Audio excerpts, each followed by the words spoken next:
She woke up every morning for 12 years, hoping, not for sunshine, not for peace, not for healing. She hoped for a phone call, a knock on the door, a voice on the other end saying, "We found them." Charlene Carter didn't just lose her husband and daughter that August morning, she lost herself, she lost her identity, her faith, her reason to breathe, and for 12 years, she mourned two people who were never dead. They didn't drown, they didn't vanish, they didn't get taken by the sea, they left, and they built a new life, together. This is not a story about an accident, this is not about nature's cruelty. This is about betrayal, about secrets, about a love so twisted, it had to disappear, and about a woman who lit candles for ghosts, but the ghosts were alive, and when she finally found them, she didn't bring them home, she ended them. This is the story of Malcolm and Ayanna. Of Charlene. Of a sail that never came back, and of a truth that waited 12 years to surface. She woke up like she did every morning for 12 years, before the sun, before the birds, before the world began to stir. Her eyes opened to the same ceiling, the same crack in the plaster near the corner, the same faint watermark left from the storm in 2014 that never got repaired. She didn't reach for her phone. She didn't check the time. She just lay there, listening. Waiting. For a sound that had never come. A ring. A knock. A voice on the other end of a call saying, asterisk, "We found them." Asterisk, but there was only silence. The kind of silence that settles into your bones, that becomes part of your breath, your heartbeat, your blood. Charlene Carter didn't just lose her husband and daughter that August morning. She lost the rhythm of her life. She lost the future she had imagined, the dreams she had whispered into the dark, the quiet joy of ordinary moments, breakfasts, homework, bedtime stories. She lost the woman she used to be. The one who laughed easily. The one who believed in second chances. The one who thought love was enough. That morning began like any other. The sky was clear. The air thick with the slow, sticky heat of a Charleston summer. No wind. No warning. Just the usual hum of the harbor waking up, distant engines, seagulls, the creak of boats swaying at their docks. Malcolm had been up since 5:30, checking the weather, packing the cooler, double-checking the fuel lines. He moved with quiet precision, the way he always did. No wasted motion. No unnecessary words. Ayanna came out in her gray hoodie, her hair pulled back, her eyes on the water. She didn't say much. She never did. But she waved. Not to Charlene.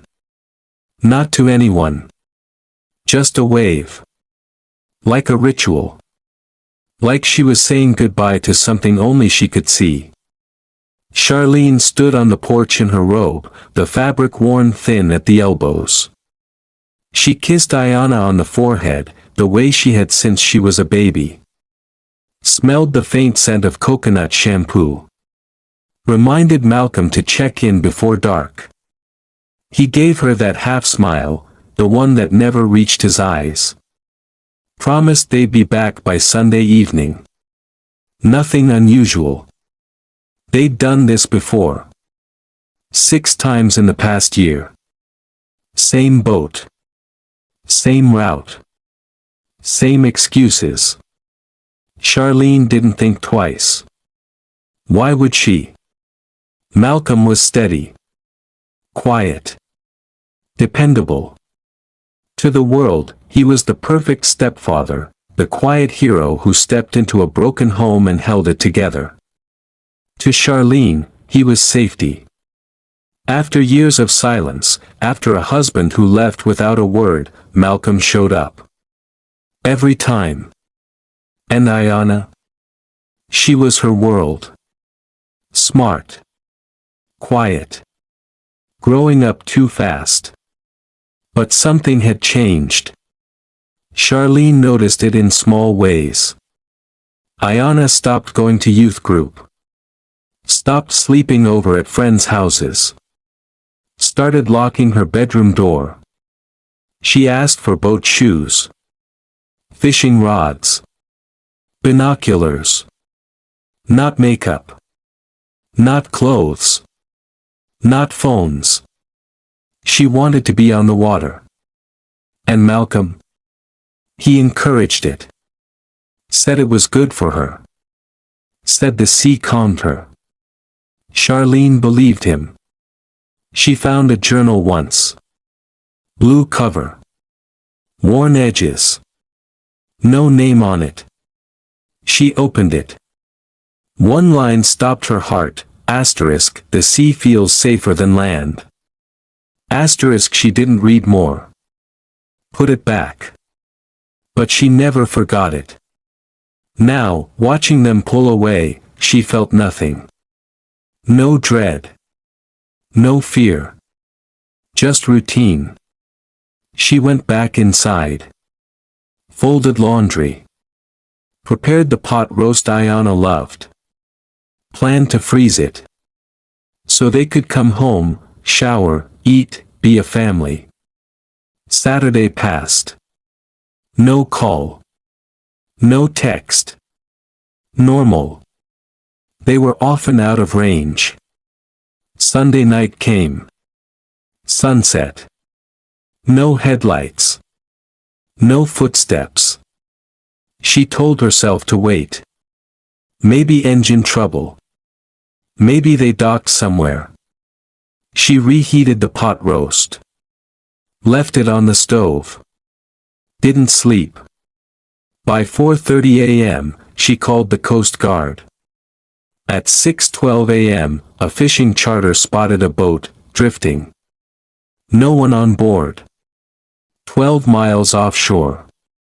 By 7:18 a.m., they confirmed it. Malcolm's boat. Permit number 8823. Intact. Engine idling. Cooler full. Sandwiches. Water. Apples. Peanut butter. Ayanna's flip-flops under the seat. Sunglasses on the panel. Life jackets gone. No blood. No damage. No signs of struggle. Just absence. Charlene was called at 9 a.m. She answered every question. Clear. Calm. Sharp. Did they know how to swim? Yes. Both strong swimmers. Any health issues? No. Any reason they wouldn't come back? She didn't answer. Because the question didn't make sense. Malcolm was a Navy veteran. 20 years. Petty officer first class. Disciplined. Private. Dependable. He wouldn't take risks. He wouldn't abandon Ayanna. And Ayanna? She wore a life jacket every time. Every time. The search began that afternoon. Boats. Helicopters. Divers. 11 days. Nothing. No bodies. No debris. Not even a shoe. The ocean gave back the boat. But not them. Reporters called it a tragedy. Father and daughter vanish at sea. Mystery in Charleston. Charlene sat on the porch. Porch light on. Waiting. For a knock. A call. A miracle. But days turned to weeks. Weeks to months. The Coast Guard suspended the search. The case was closed. Presumed lost at sea. Malcolm and Ayanna Bennett, officially declared dead. February 5, 2011. Charlene signed the papers. Steady hand. No tears. But when she got home, she didn't touch their room. Malcolm's boots stayed by the door. His razor on the sink. His watch on the nightstand. Ayanna's room. Untouched. Clothes in the closet. Books on the shelf. Bed made. Like they'd just stepped out. And every August 5th, she lit a candle. Placed it in the window. No words. No ceremony. Just a flame. For two people who never said goodbye. She told herself it was grief. But deep down, something didn't sit right. The boat wasn't damaged. No distress call. No panic. It felt like a choice. And Malcolm? He wouldn't just leave. Would he? She didn't know it yet, but that morning wasn't the beginning of a tragedy. It was the end of a lie. A lie that had been building for years. A slow, quiet drift.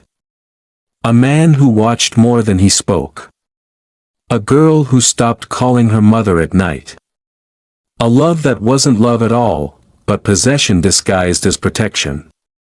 And Charlene, standing on that porch, kissing her daughter goodbye, had no idea she was watching them walk away not just from her, but from the truth. The boat didn't vanish that day. It was used. As a stage. As a cover. As a way to disappear without a trace. And the people she loved most didn't die. They chose to become ghosts. And for 12 years, she lit candles for them. Not knowing they were alive. Not knowing they were together. Not knowing they had already buried her. Malcolm Bennett wasn't the kind of man who made noise. He didn't need to. His presence wasn't announced by laughter or loud footsteps or the kind of charm that draws people in. He was the opposite of that. He was the man who stood in the corner and didn't move. The one who listened more than he spoke.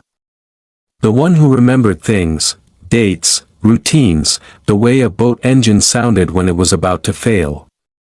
He was born on October 3, 1960, in Norfolk, Virginia, just a few blocks from the naval shipyards where his father spent his days fixing engines under the hot sun. His mother worked in the cafeteria at the local elementary school, serving chicken nuggets and applesauce to kids who barely noticed her. The Bennetts were quiet people. They went to church every Sunday without fail, sat in the same pew, sang the same hymns, and never raised their voices, not even when the neighbors played music too loud on summer nights. Malcolm was the youngest of 3 boys, and from the start, he was different. His brothers were loud, competitive, always chasing attention. Malcolm watched. He didn't join in fights. He didn't brag. He didn't need to. He ran track in high school, not because he was fast, but because it was something he could do alone. Consistent. Predictable. Teachers noticed. One counselor wrote in his file, Malcolm is quiet but not shy. He pays attention. That line would come back later, not as praise, but as a warning too late to matter. After graduation in 1978, with no college offers and no desire to stay in Norfolk, he enlisted in the United States Navy. He was 18. His first deployment came less than a year later on the USS Kitty Hawk, patrolling the Pacific during the Cold War. For the next 20 years, Malcolm stayed in, loyal, obedient, invisible. He never got promoted past petty officer first class, but he never got written up either. Commanders liked him because he was dependable. He didn't socialize much. No one really knew what he did on weekends. He didn't go to bars. Didn't date. Didn't talk about his life. He just worked. Fixed engines. Followed orders. Stayed on time. He married once, during his 3rd year of service. Her name was Denise Warren. She worked in logistics for the Navy Exchange in San Diego. They had no children. She died of ovarian cancer in 1995. Malcolm was 35. At her funeral, he stood straight, hands at his sides, face unreadable. Afterward, he took a 2-month leave. When he came back, he was quieter. Colder. He stopped going to base events. Stopped making small talk. Just worked. Finished 2 more deployments. Then, in 1998, after 2 decades of service, he retired with honors and a modest pension. Instead of going back to Virginia, he moved to Charleston, South Carolina, a city with deep naval roots, plenty of coastline, and a marina that always needed help. He rented a small apartment in West Ashley, picked up a part-time job repairing boat engines, and eventually got certified in marine vessel maintenance through night classes. The owner of the dock, a retired Navy vet himself, said Malcolm was the most punctual man he'd ever hired. Never smiled much. Never complained. Knew how to fix a rudder blindfolded. He lived alone. Kept to himself. No visitors. No phone calls. No music. Just silence. It was around spring of 2002 when he met Charlene Carter at a Sunday service at New River Baptist Church. She was a widow, a single mother, strong-willed but warm. He was reserved but respectful. They started with occasional lunches after church, both guarded, both carrying weight. Charlene found comfort in his stability. He was never late. Never raised his voice.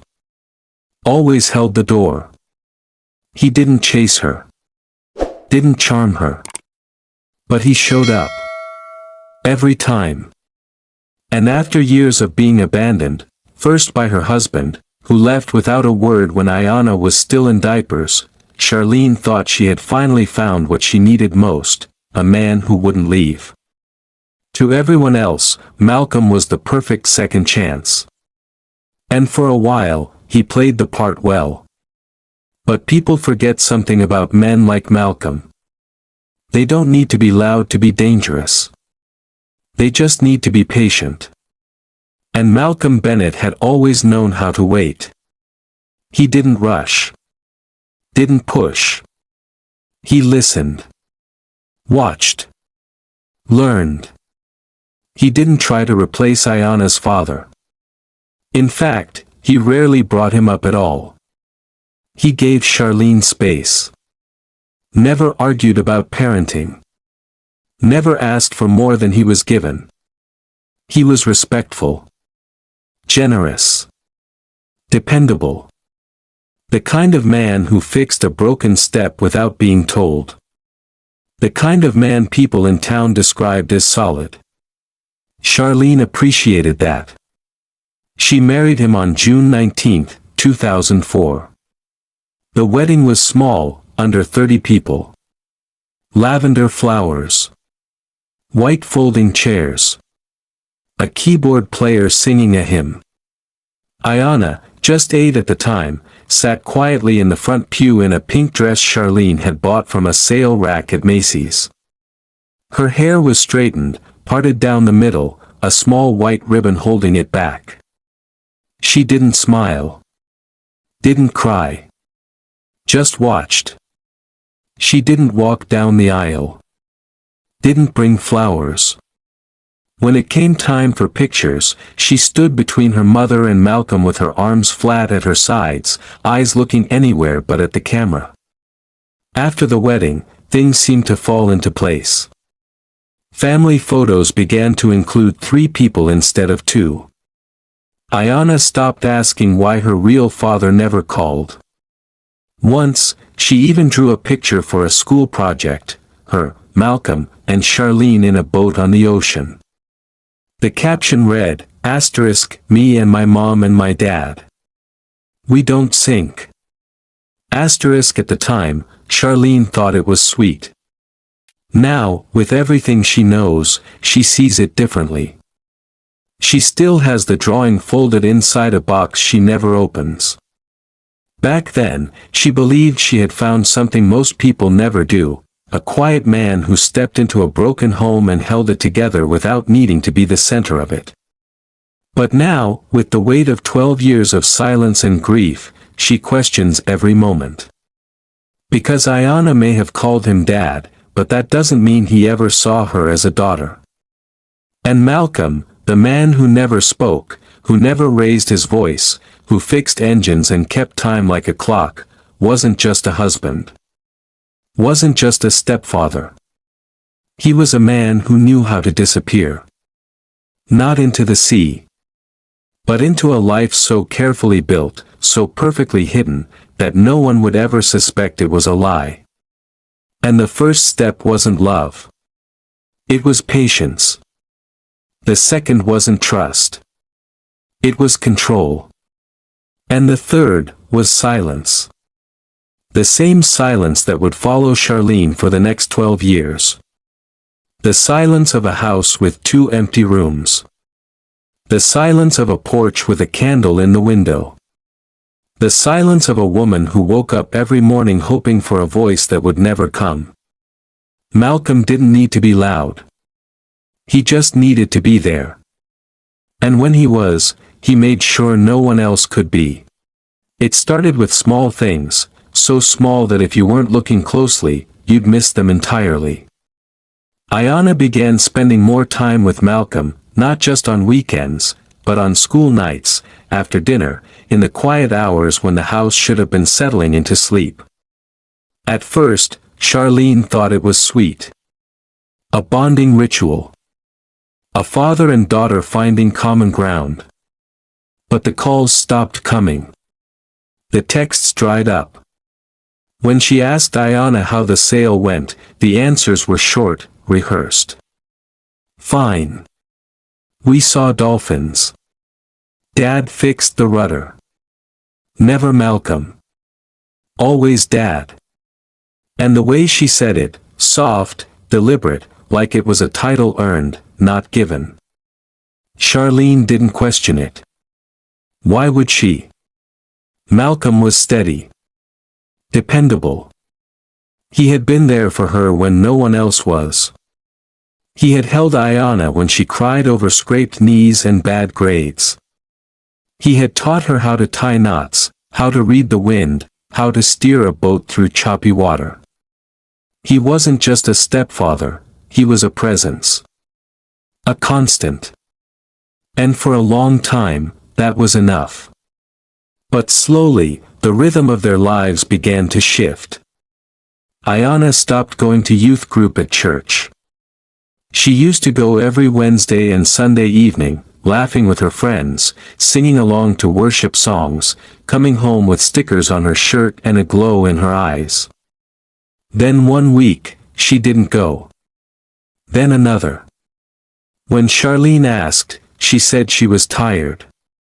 Then she said she didn't feel like it. Then she didn't answer at all. She stopped sleeping over at friends' houses. No more weekend trips to the mall, no more late-night movies at Marissa's house. She started locking her bedroom door at night. Not loudly. Not dramatically. Just a quiet click that Charlene would hear from the hallway. She didn't confront her. She told herself it was adolescence. Every girl needed space. Every teenager pulled away. But this wasn't pulling away from the world, it was pulling toward one person. Malcolm. And he never pushed her back. In fact, he seemed to welcome it. He started taking her out more, sailing, yes, but also to hardware stores, to marine supply shops, to quiet diners on the edge of town where they'd sit in the back booth and talk for hours. Charlene would ask, "What did you two talk about?" And Ayanna would just smile and say, "Stuff." No details. No stories. No laughter shared. Just stuff. And Malcolm? He never volunteered anything. He never said, we talked about the stars last night. She wants to learn navigation, he never said, she asked me about the Gulf Stream. She's thinking about moving to the coast one day, he just nodded, passed the salt, and went back to reading the paper. It was as if their time together was sacred. Private. Not for her. And Charlene, who had once been the center of Ayanna's world, found herself on the outside, looking in. She noticed other things too. Ayanna stopped wearing the clothes Charlene bought her, bright colors, flowy skirts, things that made her look like a teenager. Instead, she started dressing like Malcolm, hoodies, cargo pants, boat shoes. Practical. Simple. Like she was preparing for a life at sea. She didn't ask for makeup. Didn't care about her hair. Didn't talk about boys. Her dreams narrowed. She wanted to study marine biology. Wanted to live near the ocean. Wanted to spend her life on the water. Charlene encouraged it. She even called it ambition. She was proud of her daughter's focus, her maturity, her clarity of purpose. But now, with everything she knows, she sees it differently. That wasn't ambition. That was a plan. A slow, quiet drift. A man who knew how to wait. A girl who stopped calling her mother at night.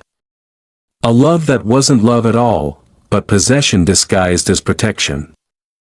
And Charlene, standing on that porch, kissing her daughter goodbye, had no idea she was watching them walk away not just from her, but from the truth. The boat didn't vanish that day. It was used. As a stage. As a cover. As a way to disappear without a trace. And the people she loved most didn't die. They chose to become ghosts. And for 12 years, she lit candles for them. Not knowing they were alive. Not knowing they were together. Not knowing they had already buried her.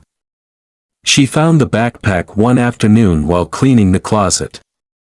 Not Ayanna's school bag.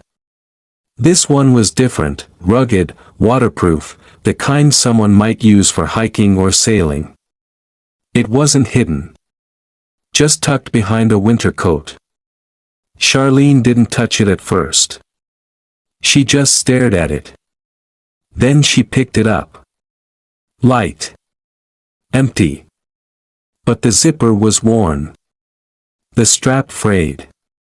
This wasn't new. This had been used. When she mentioned it to Malcolm that night, he didn't flinch.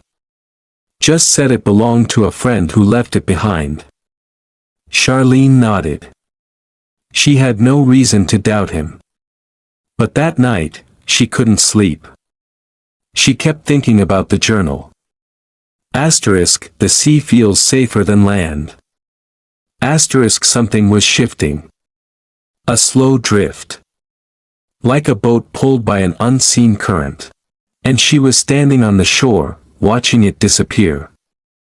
Ayanna's teachers began to notice the change. One told Charlene during a parent-teacher conference, she's respectful, but guarded. Like she's always aware of what's going on, even when you think she's not paying attention. Another said she was mature beyond her years. It was meant as a compliment. Charlene took pride in it. She thought maybe she'd done something right. That her child had found strength through structure. That Malcolm's steady hand had helped form a young woman ready for the world. But now she sees it for what it was, survival. Ayanna wasn't mature. She was calculating. She wasn't focused. She was preparing.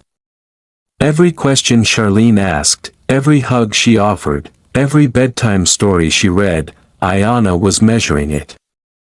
Weighing it. Deciding what could be left behind. And Malcolm? He never stopped her. He encouraged it. He gave her the tools. The boat. The knowledge. The silence. When Charlene suggested joining them on a sail one Sunday, Ayanna suddenly claimed she had schoolwork. Malcolm offered to take her out alone instead, promising they'd be back by lunch. They didn't return until dinner. No explanation. No apology. Just a quiet routine. And Charlene, desperate to believe in the family she thought she had, let it go. She didn't push. Didn't question. Didn't fight. Because deep down, she was afraid of what she might find. She started to notice how Ayanna responded to her, still polite, still obedient, but slower. When they hugged, Ayanna's arms were slower to wrap around her. When Charlene asked about her day, the answers were clipped. The warmth hadn't disappeared. It had just grown colder. And then there was the way she looked at Malcolm. Not with the eyes of a daughter. Not with admiration. But with something deeper. Something that made Charlene's stomach twist when she saw it. A look that said, "You're the only one who matters," and Malcolm. He looked back the same way. Not with fatherly pride. But with possession. The kind of look that doesn't belong in a family.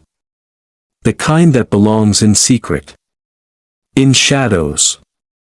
In lies. Charlene didn't understand it then. But now, with the weight of 12 years of silence and grief, she sees it clearly. It wasn't a father and daughter who went out on that boat. It was two people who had already chosen each other. And they didn't need to drown to disappear. They just needed to stop coming back. August 10, 2010, dawned like any other summer morning in Charleston, still, humid, the kind of heat that clings to your skin before the sun even clears the horizon. The sky was pale gold, streaked with thin clouds that didn't move. The harbor was calm, the boats bobbing gently at their docks, ropes creaking against wood. At 6:40 a.m., Malcolm untied the ropes of his 28-foot sailboat, the Sea Sparrow, the engine coughing once before settling into a low, steady hum.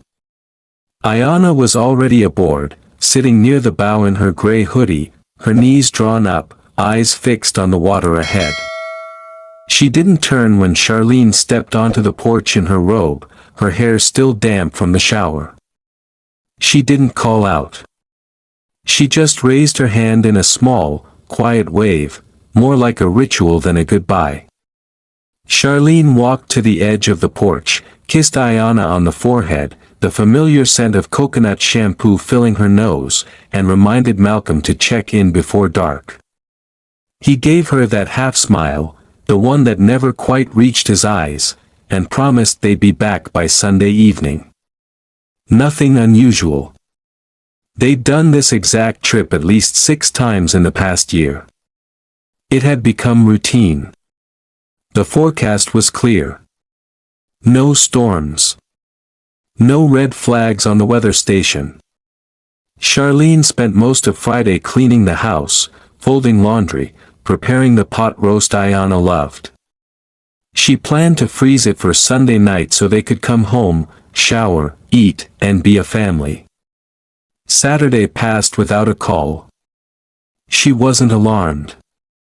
Malcolm often went out of signal range when sailing, and Ayanna had never been one to check in constantly. She assumed they were out on the water, fishing, reading, maybe even practicing navigation by the stars, just like Malcolm liked to teach her. But by Sunday night, the mood changed. The sun went down. No headlights appeared in the driveway. Charlene tried Malcolm's phone. No answer. Straight to voicemail. Then she tried Ayanna's. Same result. Still, she told herself to wait. Maybe they had engine trouble. Maybe they'd pulled into a small dock for the night. She made up excuses. Reheated dinner. Left it covered on the stove. She didn't sleep. By 4:30 a.m. on Monday, she called the Coast Guard. At 6:12 a.m., a private fishing charter reported seeing an unmanned boat drifting roughly 12 miles offshore. The Coast Guard dispatched a search vessel. By 7:18 a.m., they confirmed the boat's registration, Charleston Dock Permit number 8823. Malcolm's boat. The vessel was intact. No visible damage. The engine was still running at idle speed. The cooler was full: sandwiches, water bottles, 2 apples, a jar of peanut butter. Ayanna's purple flip-flops were tucked beneath the front seat. A pair of sunglasses rested on the control panel. The radio was functional. The emergency beacon untouched. Life jackets gone. There was no blood. No overturned equipment. No notes. No signs of a struggle. Only absence. Charlene was notified just before 9 a.m. They brought her in to ask questions. What were they wearing? Did either of them know how to swim? Had either of them mentioned feeling unwell? She answered everything clearly. She didn't cry. Not yet. Her mind was too focused, too sharp. She just kept repeating that Malcolm was a strong sailor. He wouldn't take risks.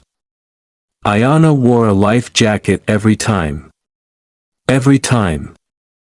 The official search began that afternoon: boats, helicopters, divers. Over the next 11 days, the area was combed by professionals and volunteers. Nothing turned up. No bodies.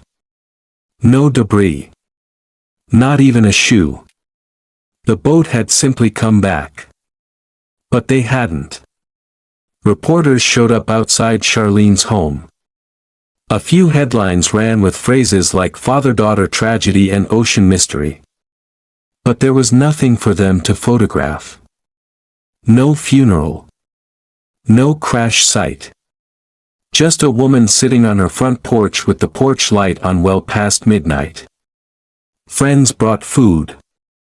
Neighbors left flowers. Church members offered prayers. But Charlene stayed silent. She stared at the end of the driveway, waiting for something to return. Waiting for a knock on the door. Waiting for someone to admit it was a mistake. That they were just lost. That they had been found. But days turned into weeks. Weeks turned into months. Eventually, the Coast Guard suspended the search. The case was marked presumed lost at sea. And with that, it was over. Officially. But not for Charlene. Because something about it never sat right. The boat hadn't been damaged. The supplies hadn't been used. There had been no radio call. No flare. No message in a bottle. No signs of panic. It was like they'd simply left. Slipped out of the world without a ripple. And that kind of exit didn't feel like an accident. It felt like a choice. The search stretched across 11 days. Helicopters circled open water from sunrise to sundown.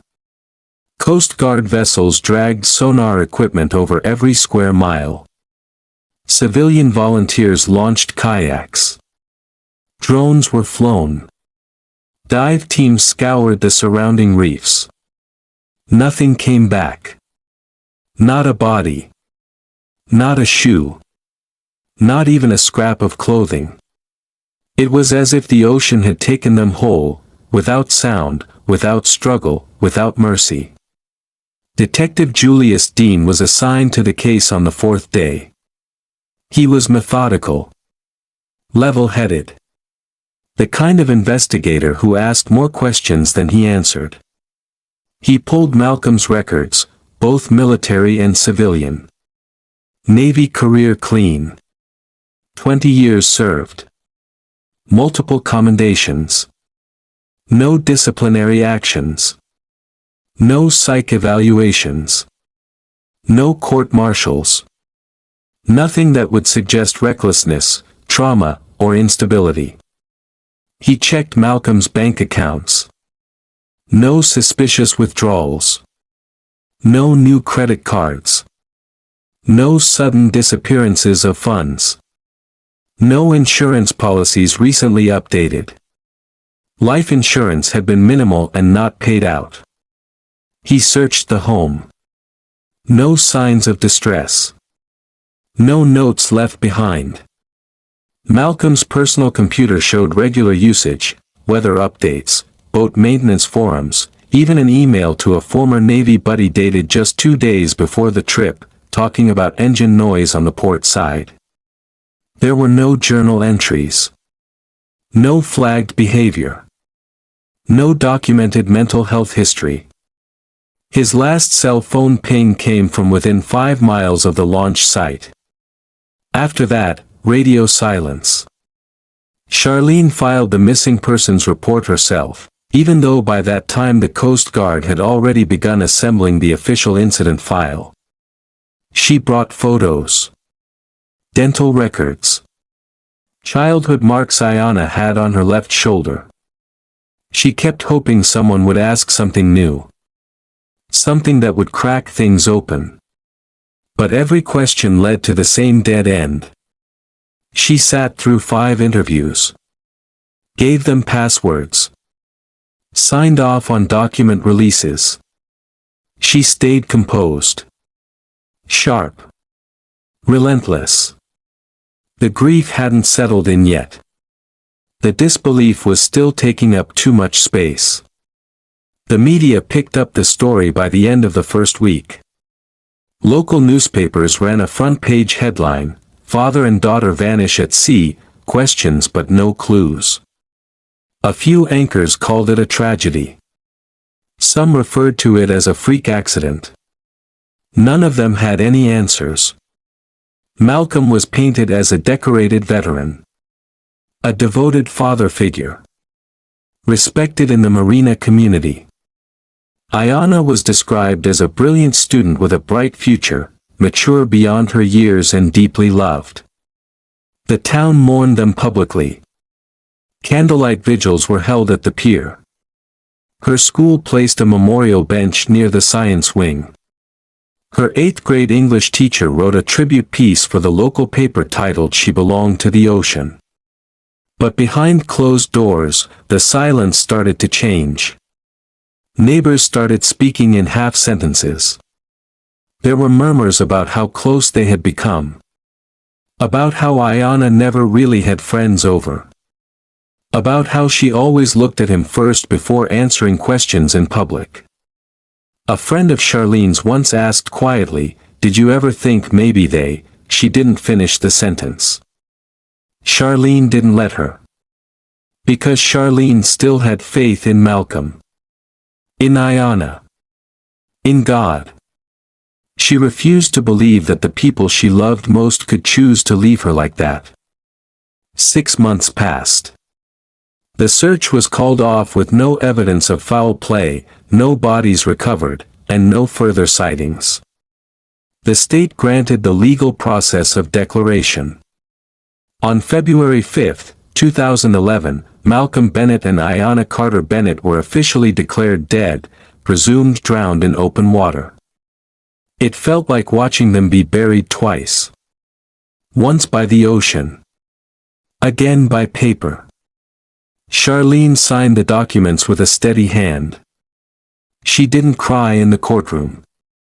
But when she got home, she folded Malcolm's clothes into a box and put them in the attic. She left Ayanna's room untouched. Friends told her to heal. Church friends told her to forgive. Her therapist told her to accept the unexplainable. But something deep inside her held back. She didn't say it out loud. She didn't tell anyone. But every time she sat still long enough, every time she closed her eyes for longer than a few seconds, she saw that boat again, floating, perfect, abandoned.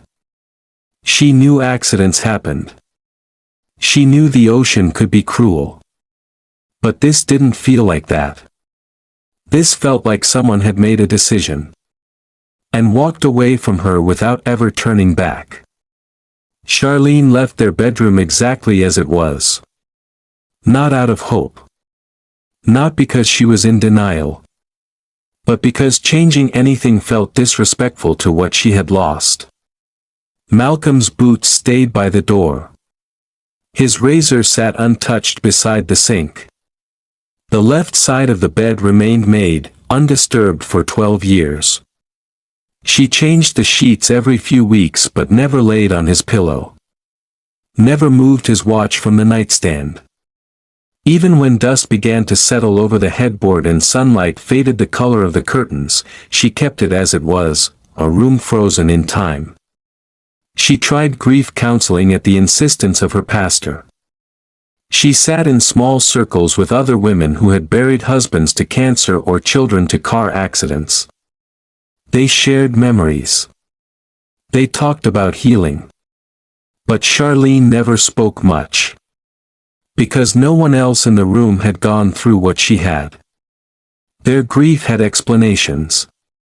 Theirs came with funerals. With caskets. With autopsy reports. Hers came with a drifting boat and 1,000 unanswered questions. She nodded politely.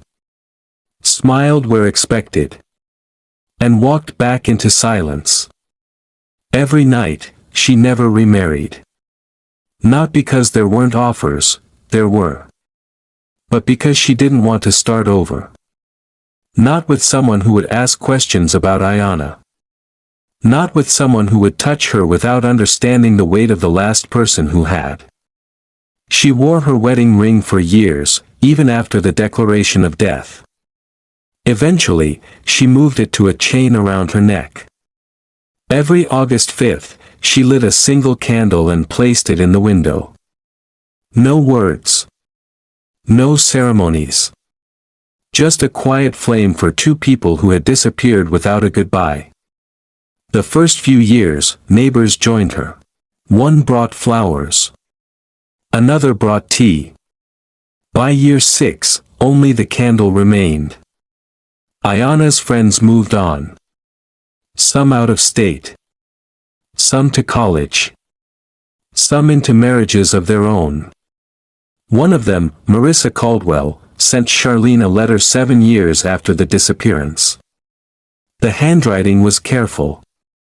The wording cautious. Asterisk, we never knew how to say it, but we always thought it was weird, the way she clung to him. She looked at him differently. Like he was the only person in the room. It didn't feel like a normal father-daughter thing. But we figured we were reading into it. We told ourselves we were just being petty. I'm sorry we didn't speak sooner. Asterisk, Charlene folded the letter once. Then again. She didn't throw it away. But she didn't answer it either.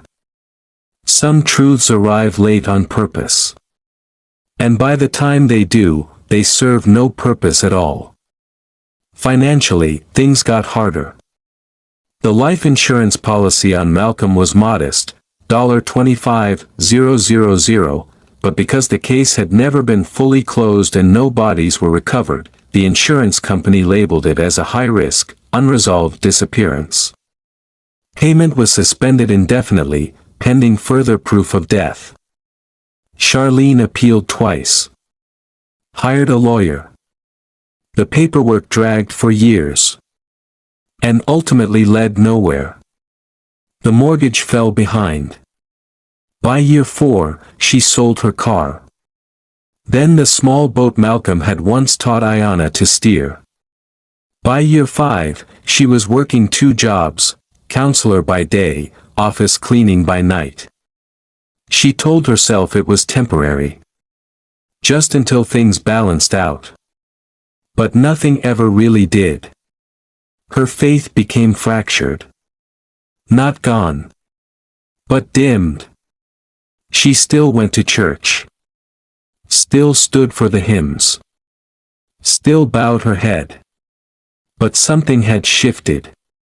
Something quiet. She couldn't pray for comfort anymore. Because she didn't know what she was mourning. She wasn't grieving death. She was grieving the hole left behind when two people vanish and take your whole life with them. There were moments where she convinced herself it was all just misfortune. That maybe the ocean had pulled them under gently. That maybe their bodies had drifted far enough out to never return. But every time she stood at the shoreline, looking out past the dock where they launched that final morning, she couldn't shake what had lived in her gut since day one. This wasn't an accident. This wasn't nature. This was chosen. And whoever made that choice had never looked back. Charlene didn't just lose her family. She lost her place in the story they had all built together. And in its absence, she was left with something far more difficult to carry: doubt. May 7th, 2022, was an ordinary Saturday. The kind of day that passes without meaning until one moment rewrites everything that came before it. Charlene was in the kitchen, standing over the sink with a dish towel in her hand, staring out at the empty driveway. She hadn't been expecting anything. Not a call. Not a letter. Not a miracle. After 12 years, hope had become a habit, not a belief. It was automatic, waking up, checking the porch light, making coffee, folding the same blanket that still carried a faint trace of Ayanna's shampoo. She moved through the motions like someone keeping a shrine alive, not because she thought the dead would return, but because stopping would mean admitting they were never coming back. Then her phone buzzed on the counter. A message from Sandra Logan, her college friend, the one who traveled too much and sent too many videos with no captions. This one came with a single line: "This festival is wild. You'd love it here." Charlene tapped the screen without thinking, expecting dancers, music, maybe fireworks. Instead, the video opened to a blur of color: red lanterns, palm trees, children spinning in circles, a crowd swaying to a rhythm she couldn't hear. It was joy. The kind she hadn't felt since before the boat disappeared. She was about to close it when the camera tilted slightly to the right, and something in her chest stopped. In the background, half hidden by a group of laughing locals, a man and a woman danced closely. The man had one arm wrapped around the woman's waist, his head dipped toward hers. She leaned into him, her hair pulled back, her smile sharp, familiar. They laughed. He said something. She tilted her head back, eyes closed, completely at ease. It was a small moment.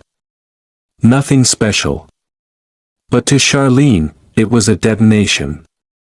Her hand froze over the phone. Her breath caught. She didn't scream. Didn't drop the device. Didn't call Sandra. She just watched it again. And again. And again. Each time, the image blurred more, but the truth didn't. The man had a thick gray beard now, heavier shoulders, a cap pulled low over his forehead. But the way he stood, the slight tilt of his head, the way he moved his hands like he was always calculating, was unmistakable. It was Malcolm.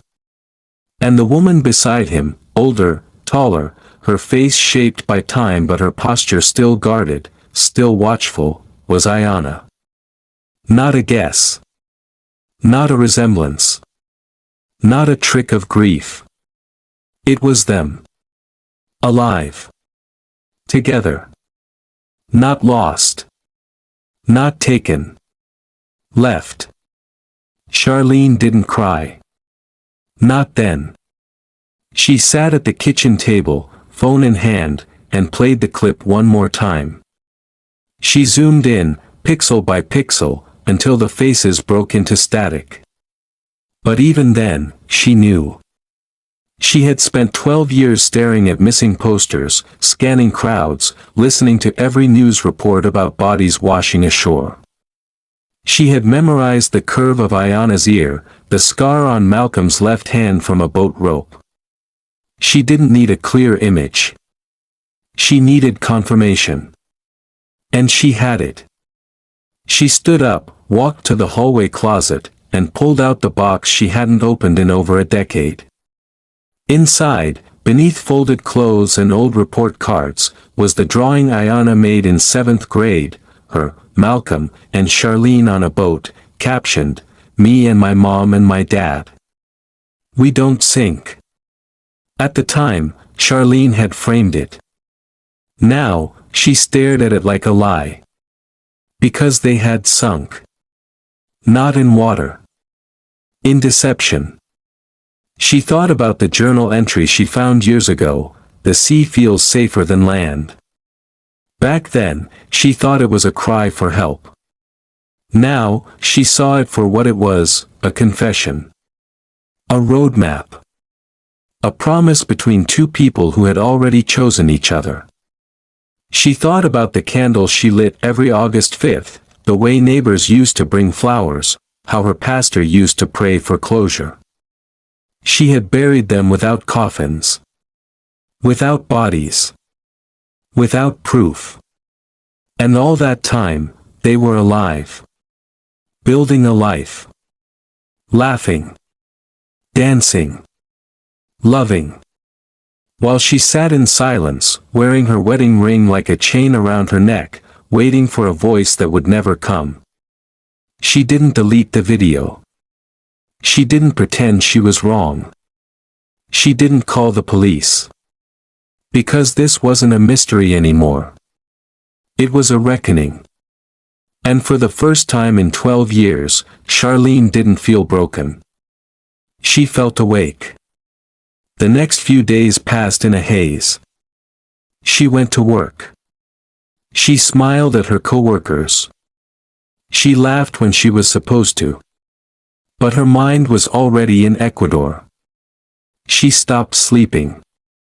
Every time she closed her eyes, she saw the video, the way Malcolm touched Ayanna's back, the way she looked up at him, the way they moved like they had done this 1,000 times before. She started reviewing everything. The long boat trips. The excuses. The locked bedroom door. The way Ayanna would look at Malcolm before answering any question. The backpack in the closet. The journal. The way Malcolm never pushed her to go to youth group. The way he always made sure they were alone. It wasn't parenting. It wasn't bonding. It was grooming. Slow. Patient. Perfectly hidden. And she had trusted him. She had married him. She had let him into her home, her life, her daughter's world. And he had repaid her with betrayal so deep it wasn't just emotional, it was existential. She wasn't just a widow. She wasn't just a grieving mother. She was a ghost. A woman who had spent 12 years mourning people who had already chosen to erase her. She opened the drawer where she kept the letter from Marissa Caldwell, Ayanna's childhood friend. 7 years after the disappearance, Marissa had written, "We always thought it was weird, the way she clung to him. She looked at him differently. Like he was the only person in the room. It didn't feel like a normal father-daughter thing. But we figured we were reading into it. I'm sorry we didn't speak sooner." Charlene read it 5 times. Didn't put it back. She booked the flight that night. One way. Charleston to Quito. No return date. She didn't tell anyone. Not her cousin. Not her pastor. Not her therapist. For the first time in 12 years, she did something without asking permission. Without explaining. Without justifying. She packed light, 4 changes of clothes, a toothbrush, a notepad, and the printed still from the video. She withdrew cash. Left her phone in airplane mode. Didn't look in the mirror before leaving. She already knew what she looked like, a woman who had survived a death that never happened. She boarded the flight on May 21st, just before dawn. The plane was quiet. Most passengers slept. A child kicked the back of her seat for 20 minutes. She didn't notice. Her eyes were fixed on the horizon, but her mind was already in Ecuador, on a street she had never walked. In a house she had never entered, with 2 people she had buried long ago. The flight from Miami to Quito was 5 hours. 5 hours of silence. 5 hours of memory. 5 hours of realizing that pain doesn't have a limit. Some wounds don't heal. They just stay open, waiting for one moment, one image, to tear them wide again. This wasn't about answers anymore. It wasn't about justice. It was about standing in front of the people who had ended her life while continuing to live theirs and deciding, finally, what to do about it. When she landed, she moved quickly. No photos. No distractions. She asked for the bus terminal in broken Spanish and bought a ticket to the western coast. The ride was long, winding roads, uneven terrain, villages with metal rooftops and painted churches. The bus was hot. Cramped. Vendors passed through selling boiled eggs and bottled water. She didn't eat. Just gripped her notebook and watched the road disappear behind her. She arrived in the coastal town just after 7 p.m. It wasn't what she expected. The streets were cleaner. The pace slower. The smell of saltwater carried through every open doorway. This wasn't a tourist spot. This was a place people vanished to. She found a cheap motel, peeling paint, rusted hinges, a fan that buzzed louder than it cooled. She paid cash. Gave no name. Then she walked. She didn't have an address. Just the background details from a 26-second video, red lanterns, a bakery with blue shutters, a pink wall covered in chipped graffiti. She followed the images like coordinates. It took her a day and a half. But she found it. A modest yellow house with a leaning wooden gate and 2 hammocks tied to the porch. She didn't knock. Didn't go near it. Just watched. From across the street. Hidden behind sunglasses. Behind the flow of tourists. She began tracking everything. His name here was Miguel. Hers was Rosa. The neighbors knew them. Polite. Private. Peaceful. They had moved there about 10 years ago. No children. No drama. No reason to ask questions. Rosa taught English at a small cafe. Fluent. Confident. Well-liked. But her laughter was different now, sharper. More deliberate. Like it had been rehearsed. And every time she laughed, she glanced at Miguel first. Like she was still waiting for permission. Miguel worked on boats, off the books, fixing motors and rudders for food or cash. He still wore his cap backward. Still moved like a man who thought before he stepped. Still shook hands like an equal but never shared too much. Charlene wrote down every detail. What time they left. Which streets they avoided. How long they stayed in the market. What they ate. How they looked at each other when no one else was watching. She saw them hold hands. Saw Ayanna rest her head on Malcolm's shoulder during a walk along the beach. One morning, just past 10 a.m., she watched him kiss her on the side of the mouth as she handed him a glass of juice. Her stomach turned. But she didn't move. For 4 days, she watched them live. And on the 4th day, she watched Ayanna walk barefoot into the surf, skirt hitched above her knees, a silver ring catching the sunlight. Malcolm followed. They stood with their feet in the water. The way he reached for her hand wasn't tender. It was territorial. And in that moment, Charlene stopped thinking of her as a daughter. Because daughters don't wear rings for their fathers. They don't hold them like that. They don't run away and reappear with new names and no shame. They weren't father and daughter anymore. They were something else. Something that had stolen her child, her years, her purpose, her identity. Something that had buried her in her own house, in her own silence, while they started over in the sun. And for the first time since August 10, 2010, Charlene Carter didn't feel lost. She felt ready. She didn't scream. Didn't cry.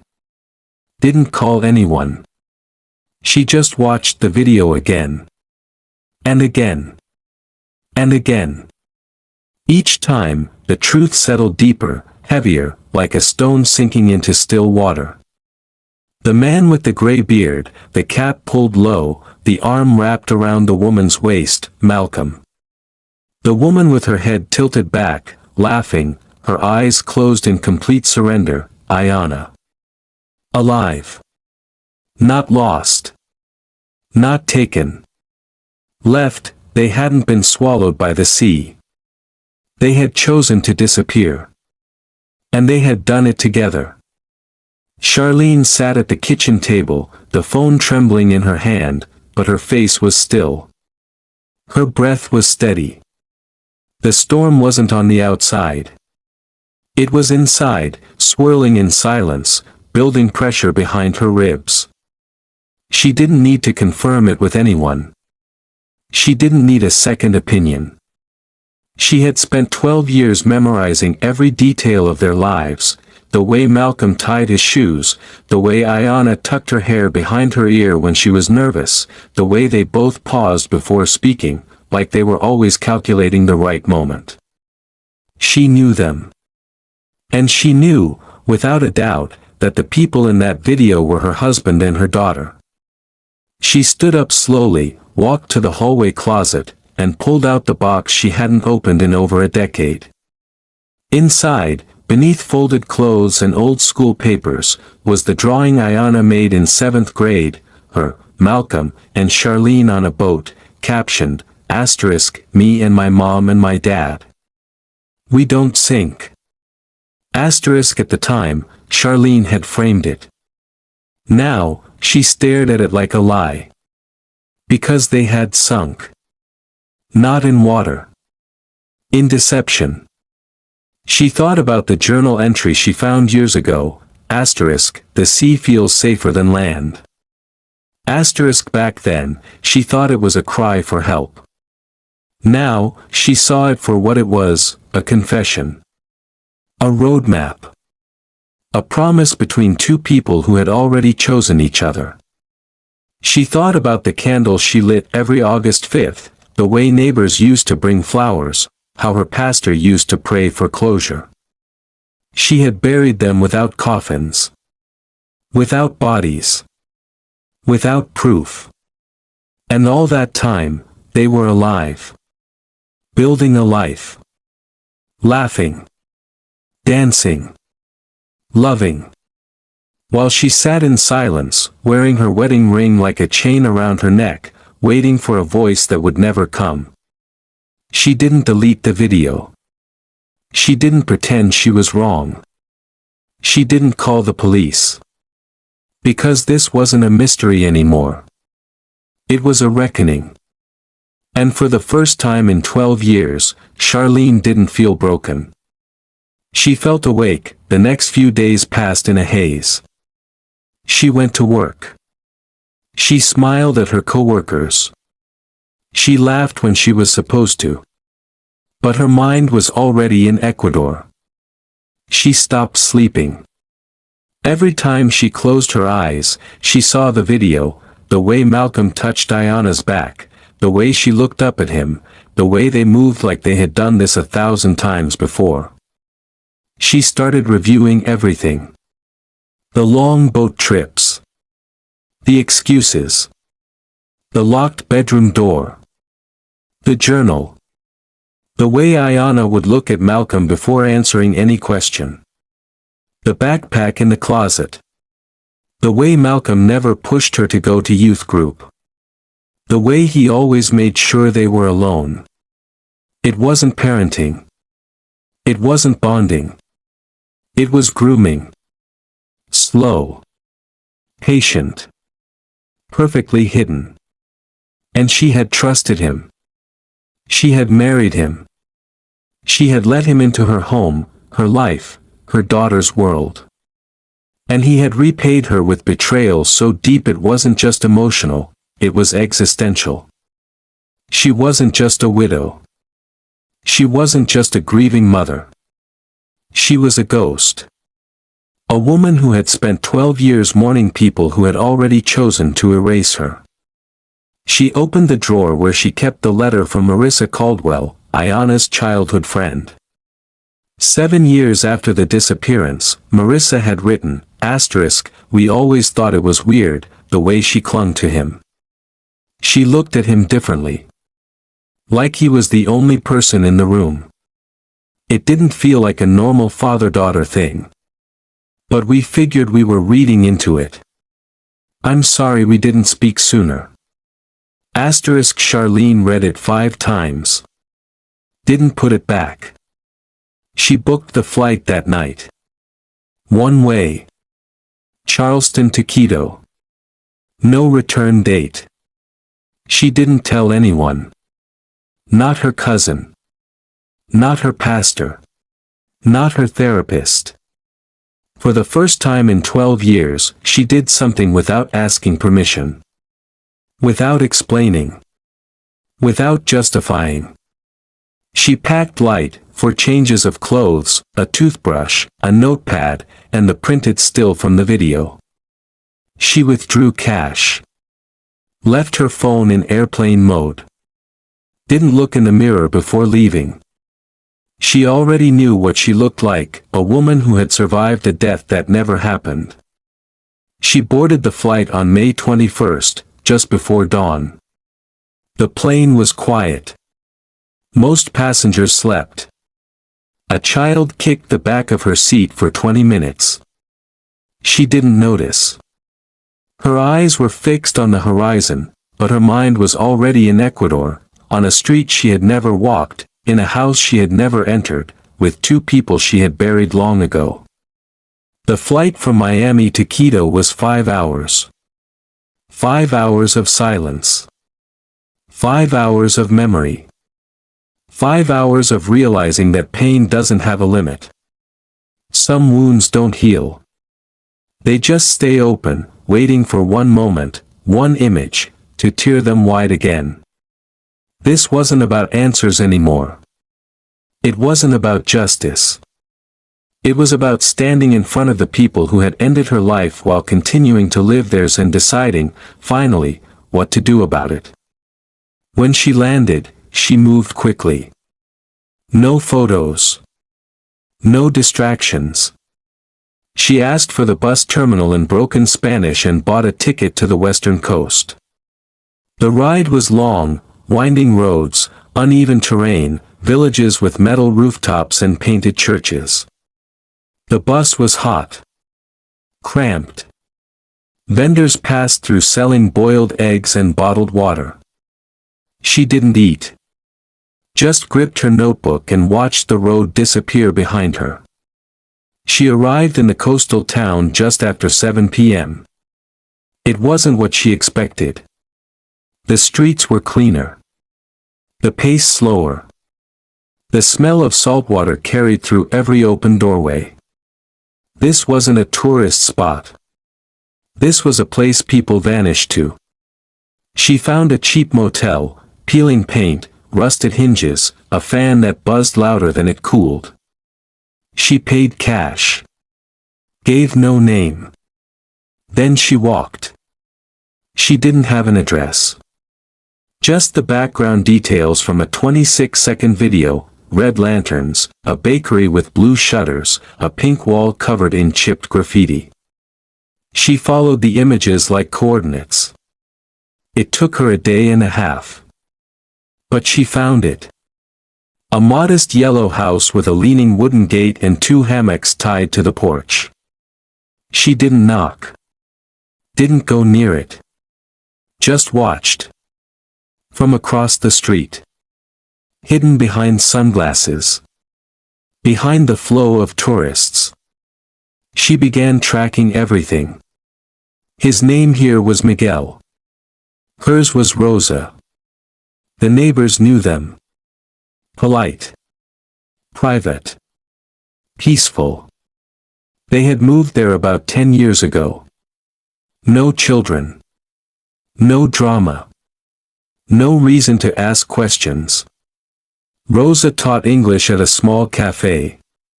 Fluent. Confident. Well-liked. But her laughter was different now, sharper. More deliberate. Like it had been rehearsed. And every time she laughed, she glanced at Miguel first. Like she was still waiting for permission. Miguel worked on boats, off the books, fixing motors and rudders for food or cash. He still wore his cap backward. Still moved like a man who thought before he stepped. Still shook hands like an equal but never shared too much. Charlene wrote down every detail. What time they left. Which streets they avoided. How long they stayed in the market. What they ate. How they looked at each other when no one else was watching. She saw them hold hands. Saw Ayanna rest her head on Malcolm's shoulder during a walk along the beach. One morning, just past 10 a.m., she watched him kiss her on the side of the mouth as she handed him a glass of juice. Her stomach turned. But she didn't move. For 4 days, she watched them live. And on the 4th day, she watched Ayanna walk barefoot into the surf, skirt hitched above her knees, a silver ring catching the sunlight. Malcolm followed. They stood with their feet in the water. The way he reached for her hand wasn't tender. It was territorial, and in that moment, Charlene stopped thinking of her as a daughter. Because daughters don't wear rings for their fathers. They don't hold them like that. They don't run away and reappear with new names and no shame. They weren't father and daughter anymore. They were something else. Something that had stolen her child, her years, her purpose, her identity. Something that had buried her in her own house, in her own silence, while they started over in the sun. And for the first time since August 10, 2010, Charlene Carter didn't feel lost. She felt ready. Sealed but unaddressed. She had written it the night before. They never opened it. She was placed in a holding cell that night, concrete walls, a thin cot, no windows. She sat on the edge of the bed for hours, still in the same skirt she wore during the shooting, speckled with dried blood around the hem. When an officer brought her water, she accepted it with a quiet, "Thank you." When he asked if she needed a doctor, she said no. The next morning, she asked to speak with an officer in charge. She had no lawyer. No public defender. No excuses. She simply said, "I'm ready to give my statement." And when they led her into the small gray room with the peeling paint and the broken ceiling fan, she didn't sit back. She leaned forward. Then came the confession. "My name is Charlene Marie Carter. I was born April 2, 1975, in Charleston, South Carolina. I was a school counselor for 17 years. I had one child. Her name was Ayanna. She paused. Her voice didn't break. It didn't rise. She spoke like someone telling a story she had rehearsed in her bones. I met Malcolm Bennett at church. He was quiet. Gentle. Good with my daughter, or so I thought. We married when Ayanna was 8. At first, everything was fine.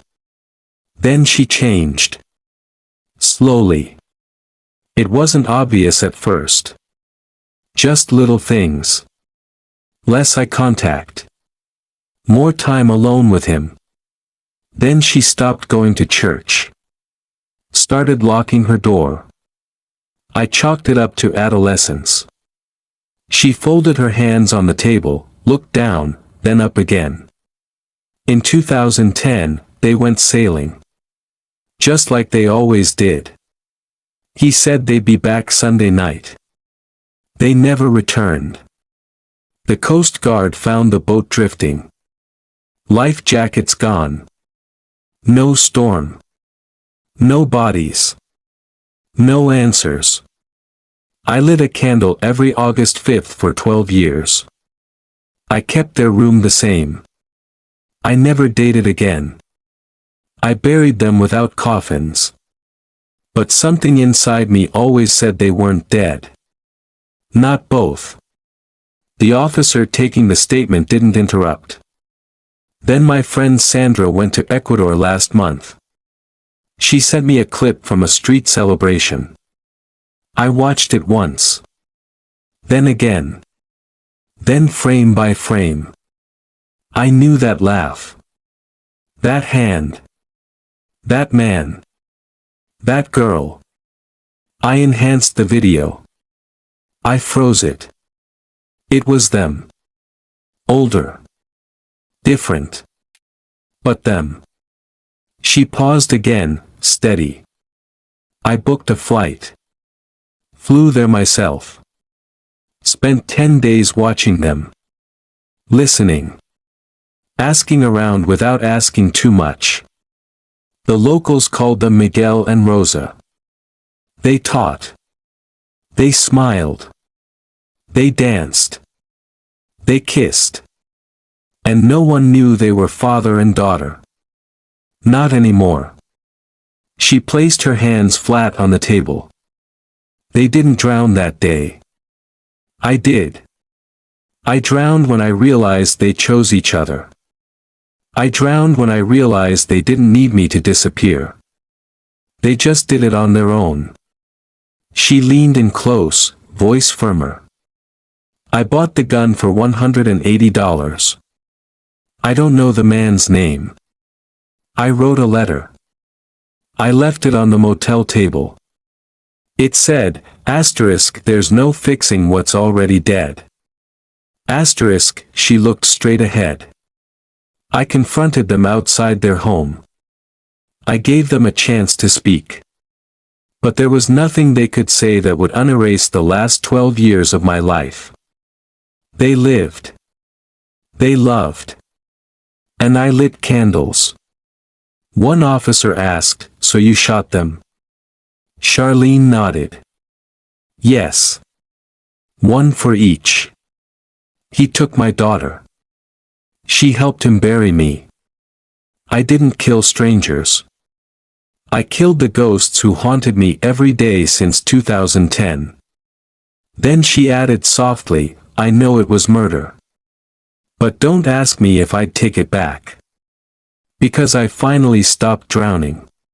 The air in the coastal village on May 30th, 2022, was thick with the scent of grilled plantains and diesel smoke, the kind of evening heat that clings to your skin and slows your breath. The sun had dipped low behind the treetops, casting long shadows across the narrow cobblestone streets. Children kicked a flat soccer ball near the corner, their laughter fading as the market stalls began to close. The world was settling into night, unaware of the storm that had already arrived. Charlene stood across the street from the yellow house, her back pressed against a weathered wall, one hand resting inside her tote bag. She had been there for nearly 40 minutes, breathing slowly, repeating their names in her head, not as they were now, but as they had once been: Malcolm, her husband; Ayanna, her daughter, a family before it was twisted, rewritten, and stolen. She watched the gate, the hammocks, the faint glow of a lamp inside. She didn't pray. She didn't beg. She just waited. And when they stepped out, laughing quietly, hand in hand, everything inside her stilled. Ayanna saw her first. She stopped mid-step, her lips parting in confusion, the plastic grocery bag in her hand swaying slightly. Malcolm followed her gaze, turned his head, and when his eyes met Charlene's, his face didn't show shock, it showed disbelief, as if he were seeing a ghost he thought he had buried. For 5 seconds, no one moved. Then Charlene stepped forward, slow and steady, eyes locked on them. "Mom," Ayanna whispered, her voice cracking the silence. Charlene didn't answer. She stopped just 6 feet away, her face unreadable, her voice low and controlled. "So it was true," she said. "You didn't drown. You didn't die. You just left." Malcolm opened his mouth to speak, but Charlene cut him off. Don't you dare explain this to me." Ayanna took a trembling step forward, her voice shaking. "We didn't mean to hurt you. You didn't mean to hurt me." Charlene snapped, her tone still even but sharp. "You let me grieve. You let me bury 2 people who were alive. You let me sit in that house for 12 years with your photos on the wall and candles on the table. You let me live like a widow. Like a mother without a child." Malcolm raised his hand slightly. "Charlene, listen, you were supposed to protect her," she interrupted, now facing him directly. "You were supposed to protect me. And you turned her into your partner." Her voice cracked on the last word. "You called yourself a father, but you waited until I looked away, and then you took her." Ayanna's eyes welled with tears. "It wasn't like that." "I know exactly what it was," Charlene snapped, her eyes locking on her daughter. "You were 16. He was 52. Don't rewrite it for him. Don't protect him now. You don't owe him that." Malcolm stepped forward, his voice firm. "You need to calm down." In one fluid motion, Charlene pulled the pistol from her bag. The entire street froze. The children stopped playing. A woman on a nearby porch dropped her glass. The evening went quiet, but this time it was heavy, suffocating, as if the air itself had turned to stone. Charlene didn't raise the gun. Not yet. She just held it loosely at her side. "You left me with a house full of ghosts," she said. "And now you're standing here, like nothing happened. You even changed your names. Miguel and Rosa. Were you pretending the whole time?" Malcolm's face hardened. "Put that down." "Why?" she said, looking between them. "You had your peace. You had each other. You danced in the streets while I was lighting candles back home." She turned to Ayanna, her voice breaking. "I gave you everything. You were my whole world. And you chose him." Ayanna opened her mouth, but no words came. The weight of silence gave way to something final. Charlene raised the pistol. Malcolm lunged, instinct or guilt, no one would ever know, but the shot rang out before his feet left the ground. He dropped fast, his body hitting the cobblestones with a thud that echoed down the narrow street. Ayanna screamed, not out of fear, but from somewhere deeper, anguish, panic, a sound that had no name. She dropped to her knees beside him, crying, "No. No. No." Please. Charlene stepped forward, tears filling her eyes, but her hand remained steady. You already buried me, Ayanna, she whispered. The second shot rang out. Ayanna collapsed beside him. People screamed. Someone ducked behind a bicycle stand. A man shouted for the police. Feet scrambled in every direction. Doors slammed shut. Windows were yanked closed. But Charlene didn't move.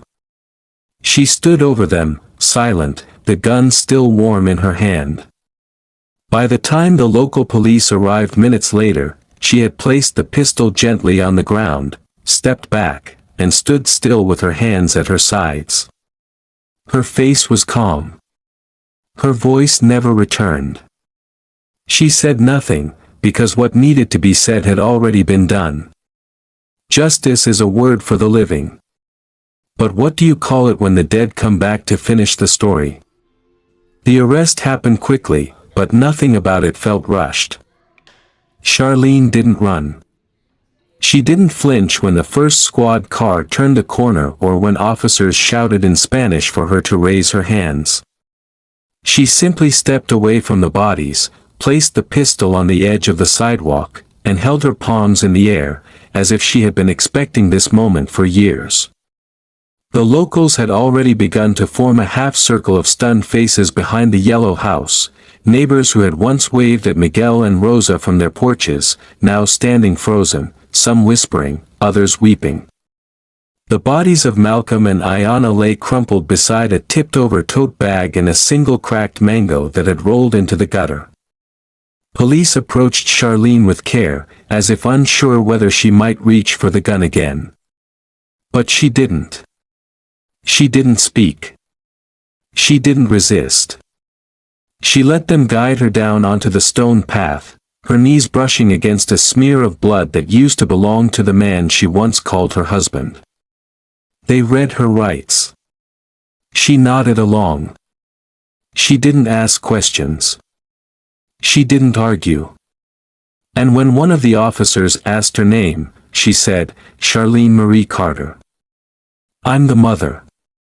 They put her in the back of the patrol truck with the sirens off, no lights, just a slow crawl through the narrow streets of the coastal town she had arrived in 12 days earlier as a quiet, unassuming tourist. Now she was being taken out as a confessed killer. At the precinct, Charlene was booked without incident. No signs of mental instability. No intoxication. Her possessions were bagged, $27 in U.S. currency, a motel key, a faded photograph of Ayanna in middle school, and a folded letter. September 12, 2022, was a gray morning in Quito, the kind where the sky hangs low over the city like a shroud, and the air feels thick with the weight of finality. Charlene Carter entered the courtroom wearing a plain gray jumpsuit, her wrists bound in chains, her steps measured and slow. She didn't look around. She didn't search the sparse gallery for a familiar face. There was no one to see. No family.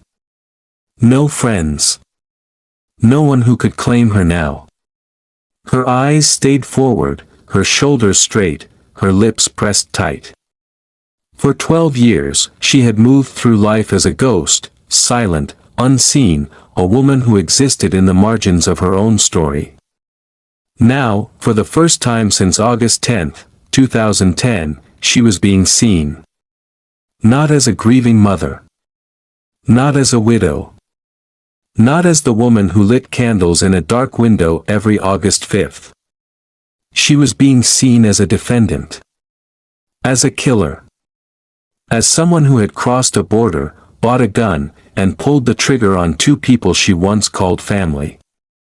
The prosecution wasted no time shaping the narrative. To them, Charlene was cold. Calculated. Dangerous.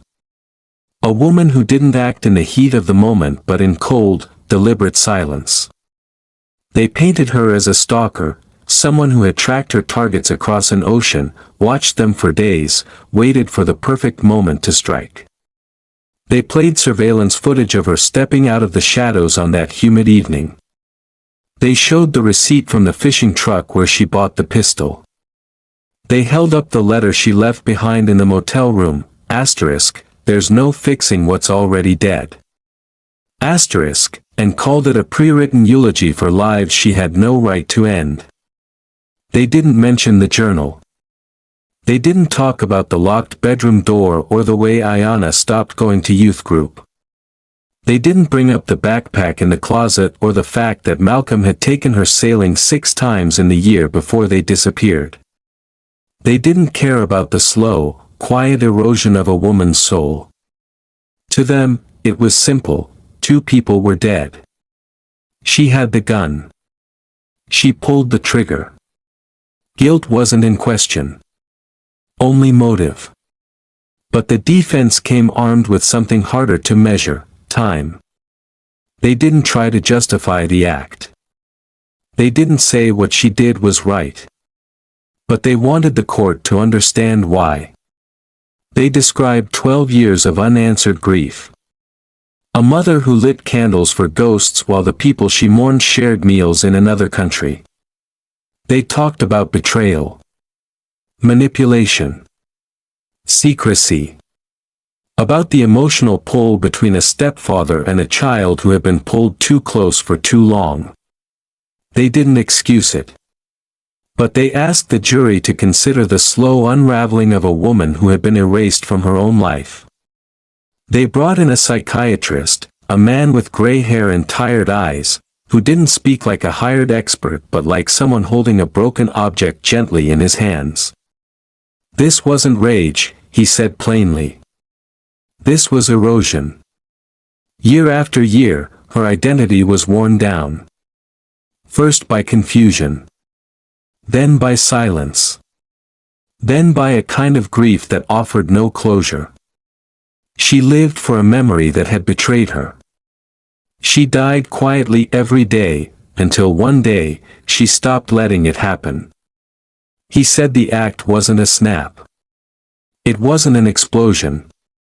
It was a slow drip. A building. A point reached, not broken. Charlene didn't take the stand. She didn't need to. Her statement had already been read aloud in that small gray room with the peeling paint and the broken fan. I am not proud of what I did, she said. But I know why I did it. I know what it cost me. And I know what they took, not just from me, but from the girl I raised. Her voice had cracked on that last line. She didn't just disappear. She became someone else entirely. And I watched it all happen from the dark. The jury deliberated for 9 hours. 9 hours of silence. 9 hours of weighing law against loss, justice against the unbearable weight of betrayal. When they came back, the verdict was guilty, 2 counts of second-degree murder. 30 years. Parole eligibility in 20. The judge read the sentence slowly, carefully, as if each word needed to land with precision. Charlene didn't cry. She didn't flinch. She stood still, blinked once, and whispered, "Thank you," to the judge. It wasn't sarcasm. It wasn't mockery. It was relief. There were no more questions. No more guessing. No more waiting for the dead to walk back through the door. For the first time in 12 years, the story had an ending.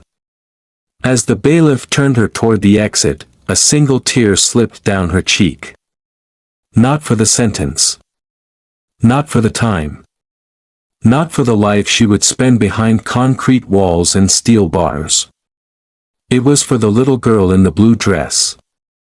The one who used to fall asleep in her lap after school, her head resting on Charlene's chest, her breathing slow and steady.